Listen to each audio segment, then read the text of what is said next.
Hello and welcome to another transfer podcast here on Anfield Index.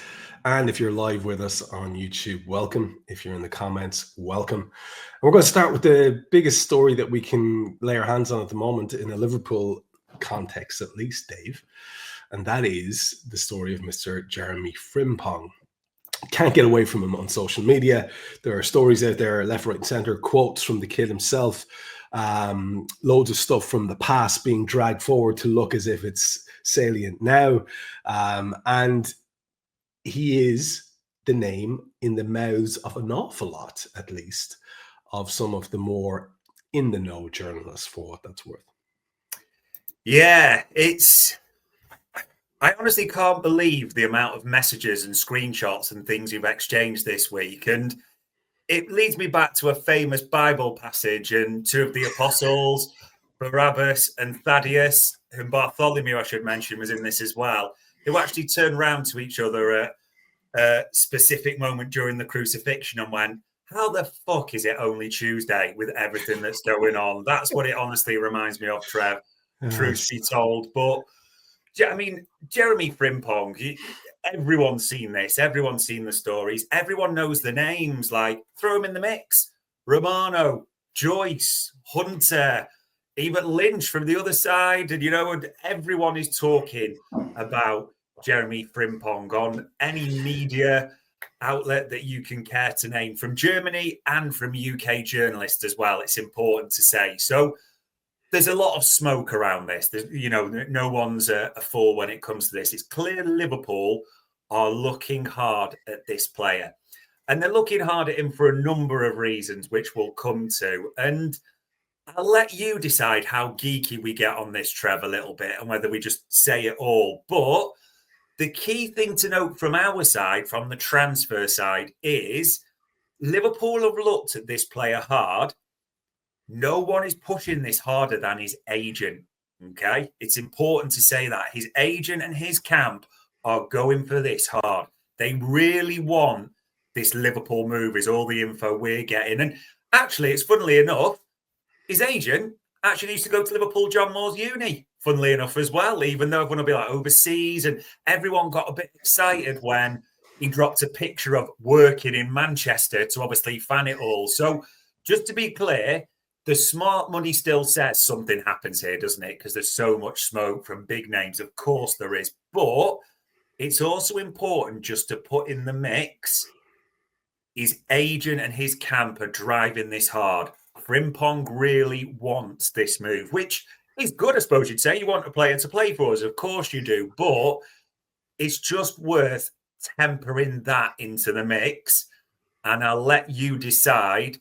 And Pete Sorder's already put there, Ali, Lynch vindication. Just to be clear, no one's confirmed either way. Yes, this will definitely happen. No, it won't. We're just presenting what we've been told. And as I said there again, there's a lot of smoke around this. I wouldn't bet against it, but this agent is driving it hard. Frimpong's camp really want this. And I'll let you decide how geeky you want me to go on the next bit, Trev. Well, look, the kid himself, there's a great clip of him saying about, I think he's talking about when he was a kid and how there were lots of scouts watching him.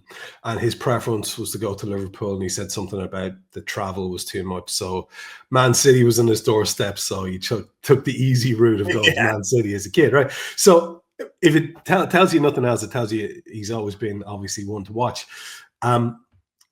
Just before we go any further, I want to get very geeky here because I want to understand why it is that people are high on Frimpong. We've all done the eye test on him. I think most people can see that he's a real threat going forward, and most people are concerned about the lack of defensive cover that might be there, especially seeing as we've spent years complaining, some of us, about that very thing as the only downside to Trent's game. And just for the record in the chat, the Vanderson thing is not coming up. It was a little bit of a miscommunication, so don't be stressing about Vanderson. Let's get into the weeds on this. I know you've spoken to someone who's got some numbers and angles on what it is that makes Frimpong someone that would be attractive to our, and we say this lovingly, nerds. Yeah, it was almost when I got spoken to an analyst about this and trying to understand it, what Liverpool are doing, someone who's connected with Liverpool. And sometimes almost like, I'm not going to lie, it's like when you're speaking to Dr. Brian Cox, as I said to you about black holes, that I get some of it, but not. So I even made notes for this to try and understand it. Because me and you, I think, look and go, Kirkes, Frimpong, who's actually defending in this whole operation? Like, who's actually doing some, like, are we just going to kill the midfielders and the centre halves? But it was interesting, and almost, I sound like a right nerd now, but I've made notes because I was struggling with it a little bit. The three key attributes Liverpool are looking in their fullback reinforcements this summer are pace, power, and they define power as, the ability to get up and down, road runners as they call them all day, really important, and final phase contributions. Now, both Kirkes and Frimpong are rapid. We all know those numbers. They're absolutely rapid, no two ways about it. Second thing is, in terms of recovery sprints, it's often called, depending on which metric you use, right up there. And in fact, you can get this as publicly accessible data. Frimpong is top with over 1,000 sprints in the Bundesliga this season. So that's another thing that comes into the mix. At the same time as well, they're both third in a specific ranking. That in fact, Kirkes is third for crosses into the box in the Premier League. Actually, third for crosses in open play in the Bundesliga is the man on the screen, Frimpong, as well. So those are the key things. Now, naturally, people are thinking, so we're just sacking off defence for all this? Absolutely not. The big element into it is the Liverpool's biggest fear, the way we play, is we get counter-attacked on transitions, as analysts would call it, isn't it? That's the biggest way we play. The big thing that analysts and a lot of people are looking into, it doesn't make us perfect. There's still a lot of question marks around these two, but with their pace, with their recovery sprints as well, it would reduce your risk of getting transitioned on, as opposed to a certain right back strolling back with a fag in his mouth, or maybe a Mr. Robertson who can't quite make that, shall we say, anymore as well. So that is in the mix. Yes, there's all sorts of bits we can debate about. Is he covering Salah as well when he goes to AFCON and all that? But that is the genuine information we've got from an analyst on that. And it does, again, you were like, okay, he's smarter than me, so it kind of makes sense. Yes, you've still got defensive queries, but it was a little bit of illumination I enjoyed getting today. And just to wrap it up, and I want to emphasize it for people, you were saying earlier on that this is quite agent-led, in your opinion. Is that solid info? Because it does seem as if he would be quite high on the idea of being a Liverpool player. So, for context, that could be a huge amount of why he's so out there as a name at the moment. Yeah, Frimpong is desperate to be a Liverpool player. His agent is desperate to get him that move to Liverpool. They both want that to happen. He is, of course, he's high up, if you want to use that phrase, as a few journalists are saying, on Liverpool's list. But a lot of the noise is being driven by his agents. As I said, and you're right to bring it back to it, you'd still bet that Frimpong ends up at Liverpool. I wouldn't lay money against it, put it that way. But it's important to say, for context, it is a lot of his camp that's driving it. Now, I can't think of a better way of segueing to the next story other than to say, poor Ibou Konate, who has spent most of his life running around trying to cover for his absent colleague over on the right-hand side of the pitch, who's off up creating plays. And now it looks like he's going to be looking at Jeremy Frimpong's arse about 50 yards away from him, or Jeremy Frimpong's face charging back towards him, hoping to get involved in the play. But that is all, isn't it? Presuming that Ibou Konate is a Liverpool player next season. And it's a bit of a worry at the moment. Yeah, it's funny, actually. A lot of people made a fuss about this. Fabrizio Romano said it and a few others, but how many weeks have we now been saying on this transfer show that our info is there's no progression? It seems to have hit a bit of a worrying part around Konate's contract. And I've used that phrase a number of times. There's a real fear at the club that this is the hill that the nerds, the bean counters die on, because they won't go past a certain point. And yeah, I mean, that's coming out more and more in the public remained that way. Unfortunately, you have to be saying it. It's the same stories, which worries me, and even more around Real Madrid have got in his ear as well. Real Madrid are looking for a centre-half now, but also Real Madrid have been speaking to Konate's camp. And I mean, no one wants Ibu to leave, of course, just be absolutely clear. We all want him to stay, but I've got double worry now because the worry is Real Madrid are in his ear, that, as we said before, but a lot of people are just going, that's fine. If he won't sign a new contract, sell him to PSG. Okay. PSG then have all the chips in their side of the table because everyone's just got, PSG will give you 70 million. Trev, why would they? They'll know he has a year left to go. They know we want to sell him, wouldn't we, at the same time? And Liverpool can't really afford to let him leave on a free. We've talked about that. So everyone just go and sell straight away. I don't think it's that simple. This is my worry for the summer. And the reason I also say that is we know what's happening at right back, but what team has won the title and then got rid of half of their defence, as in the right back and the right-sided centre-back, and it all ends well? I can't think... It doesn't bear well in football, doesn't it? Especially centre-halves. They're about partnership, understanding. So that's the first one that is a worry, and it's not good news we're bringing on that. The second one, Dean Huijsen. We've talked about him an awful lot. As a lot of people are reporting on the continent now, Real Madrid are seemingly set to make a move for Dean Huijsen. And as we said before, if Real Madrid make a move for Dean Huijsen, it's all over, isn't it, really? We know where he wants to go. We know. So that is the alternative a little bit. And that would seem all bad news a little bit. And I get that. I completely get that around centre-halves. However, a little glimmer of hope. Just keep your eyes peeled late tonight around a specific centre-half name that is worth getting excited about. It's not our exclusive. It's not right for us to drop it at all. But later on tonight, ladies and gents, just keep an eye on your phone for a centre-back update. Oh, you little tease. And of course, we can say that. And we should also prep people that it's not going to be necessarily, one of these circus tent, top of the range names that's going to get you all giddy. But it could be a very interesting one from what you said earlier on. Just to wrap up this stuff on Ibu, a lot of people are chatting over and back about the figure that we've mentioned on this show for the last 3 weeks or so, which is from 80 to 200,000 is the reported jump that he's looking to make. And all I'd have to say on that is Ibu needs every cent of that 200,000 because he likes his private jets, it appears. Did you see McAllister saying, I want to be you when I grow up, with a picture of Ibu having his breakfast on his private jet? So, why we're here doing a transfer show and on our second job of the day, Dave, when the lads are off in Dubai having the crack on a yacht, makes me wonder, I have to say.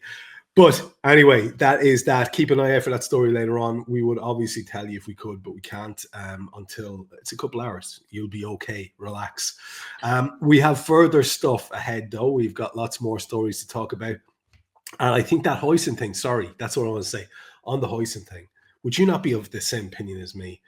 Honestly, without putting too fine a point on it, fuck that guy. Because if he has got Real Madrid as his destiny club, his dream club, we've heard that a lot lately, then who the hell wants him? Who wants a fella who's going to want to get 1 or 2 good seasons and then he's going to be angling to get out? Come on. We have to think a little bit bigger and better and more optimistic than that when it comes to targets.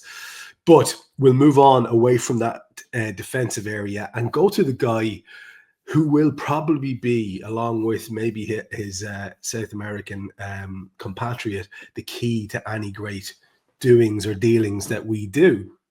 And we have, and we can reinforce later on, that Liverpool are still in for some huge names, still being linked with them, and it's real. But of course, that will mean that we'll have to get some money in because that's just how we operate. We're not Chelsea, we're not Arsenal. We can't just spend a load of money and hope. Nunez is going to be the key here. And Nunez, fetching a very pretty sum. And I think since we spoke last, those links to Saudi Arabia really hotted up a bit. So tell us what you know about Nunez, but also you're going to have to rope in Luis Diaz here, who lots of people saw play at the weekend. And I saw lots of comments about why would you ever want to let this guy go? Maybe forgetting in different spells that he had. But at the same time, it's not really about that. I thought he spoke reasonably positively about his future at the club as well. So what do we know about those two and the knock-on effect in terms of us pursuing others?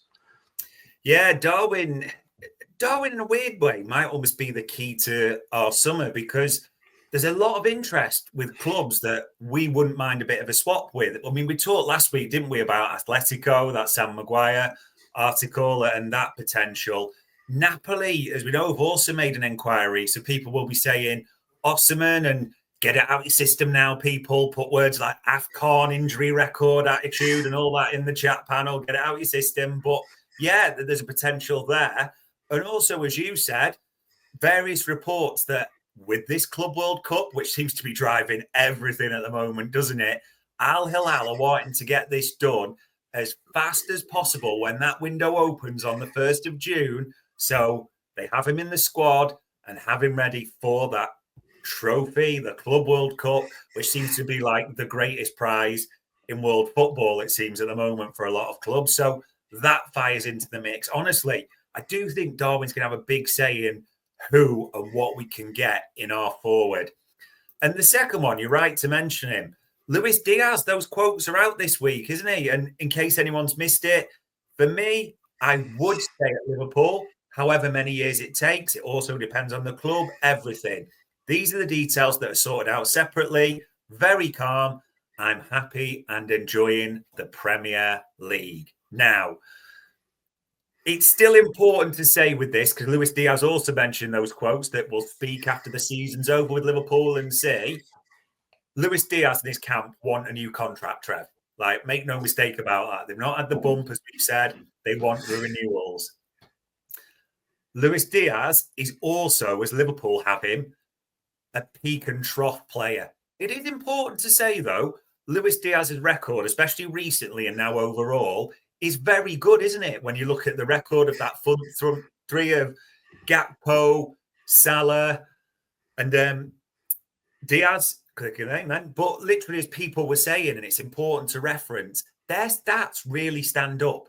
They really do stand up against like certain seasons with Mane, Firmino, and Salah as well for this campaign. I know people don't like to hear it, but it's a fact. However, does that mean at 28 years old, nearly 29, Liverpool are going to give Luis Diaz a new deal? The only way I think this happens is if they almost give themselves too much to do in this window, or they can't get who they want, if that makes sense, in other positions. Because we know Darwin's definitely leaving. We know Luis Diaz wants a new contract.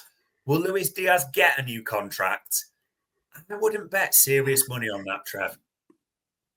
Yeah, it's really interesting.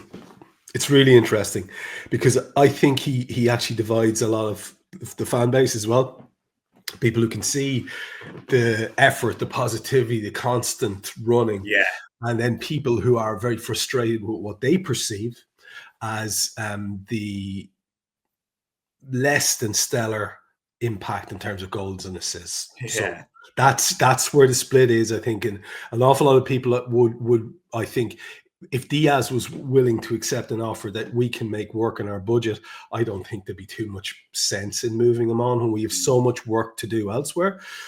But if he was one who was going to earn us 50 or 60 million in the Saudi market, well, I'm all bets are off then, lads. All bets are off then. And don't fool yourself for a second to think they're not, because that's where our guys get all excited when they think we now have this budget, which we can go and approach the targets that we have outlined and been studying for ages. So it's very, very interesting. A lot will depend on the club's assessment of the player in a very real way.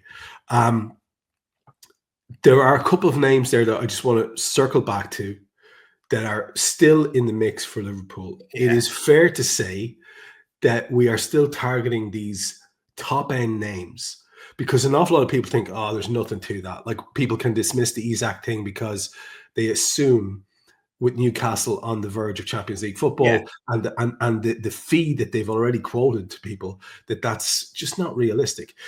People will say that the Alvarez thing seems like a stretch, even though, was it the show before, we were talking about the very real conversation about Darwin and money and an exchange.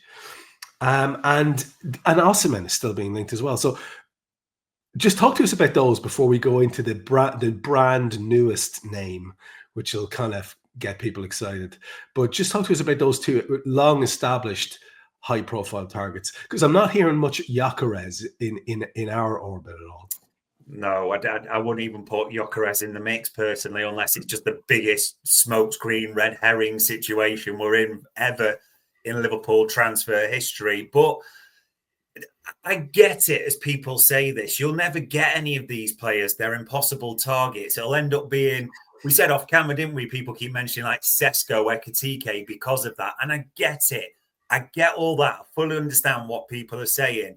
However, our info, as we mentioned repeatedly, is Liverpool are trying to get Isak and Alvarez. Not together, of course. Let's not be absolutely ridiculous. You can't like hijack the Tooth Fairy and the Easter Bunny at the same time. Don't get me wrong. But those are the names that we're getting. So it does very much seem Liverpool are targeting, I still don't think they'll get them. We've said this repeatedly, but Liverpool are looking at an elite forward to come in. And look, if we can get rid of Darwin Nunez and get money in, and we can come up with an offer for Diaz that his camp are happy with and he's happy with, and we make that recruit, like, selling Jota is another option here. And, that also frees up some wages money, which could be, directed towards Diaz and whoever's coming in. There are ways of doing this. And for me, the two ones that you would move because of the situation from various reasons would be Jota and Nunez. But we'll see. It's not unfortunately our call whatsoever. It is nice, as Ali says there, that we're pursuing top shelf players. Speaking of which, Dave, there's another one that's been heavily linked this week in that attacking area.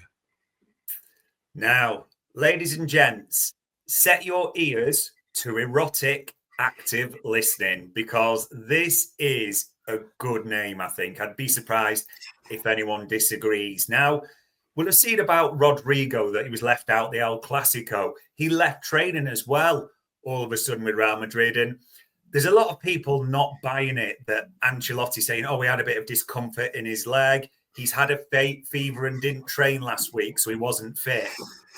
As a few Spanish sources have reported, he was in training because Real Madrid have the open access and it's videoed. So that's kind of like, I'm not even...